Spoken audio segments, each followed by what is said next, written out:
আসসালামু আলাইকুম ভিউয়ার্স, ফিরে এলাম শিফা কিচেনে। আজ আপনাদের জন্য একটা ডেজার্ট তৈরি করব। দেখুন এখানে আমার ডেজার্টটির জন্য কি কি রাখা আছে। 4টা ডিম রয়েছে, এখানে আমার 1 কাপ এবং 4-এর 1 ভাগ ময়দা, ভ্যানিলা, এখানে আমার হাফ কাপ তেল, হাফ কাপ বাটার মেল্ট করা রয়েছে, এখানে বেকিং পাউডার 1 চা চামচের একটু বেশি, এখানে 1 কাপ গাজর সিদ্ধ করে রেখেছি, এটাকে আমার ব্লেন্ড করে নিতে হবে, এখানে 3 টেবিল চামচ গুঁড়ো দুধ, আর এখানে 1 কাপ চিনি। এখন আমরা একটা পাউন্ড কেক গাজরের তৈরি করতে যাচ্ছি। ভিউয়ার্স, গাজরটাকে আমি 1 কাপ দুধ দিয়ে সিদ্ধ করে নেব, সিদ্ধ করে পানি শুকিয়ে এটাকে ব্লেন্ড করে নেব।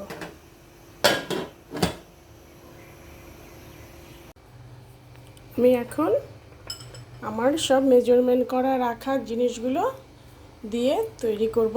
প্রথমে আমি ময়দাটা ঢেলে দিব, তারপরে গুঁড়ো দুধ, তারপরে বেকিং পাউডার। এখন আমি এগুলোকে সুন্দর করে চেলে মিশিয়ে নেব একসঙ্গে। ভিউয়ার্স, আমি এখন ডিম 4টা এর মধ্যে ভেঙে নিলাম, ভেঙে ভালো করে ফেটিয়ে নেব। এখন আমি এর মধ্যে ভ্যানিলা এসেন্সটা দিয়ে দিব।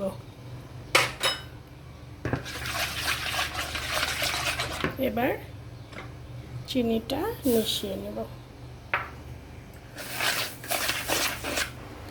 এবার আমি তেলটা বাটার এর মধ্যে মিশিয়ে দেব, দিয়ে ভালো করে মিক্স করব। এবার গাজরটা মিশিয়ে নেব। ভিউয়ার্স, আমি ওভেনটা চালু করে 10 মিনিটের জন্য প্রিহিট করতে দিয়েছি। এবার আমি এর মধ্যে অল্প অল্প করে ময়দা মিশিয়ে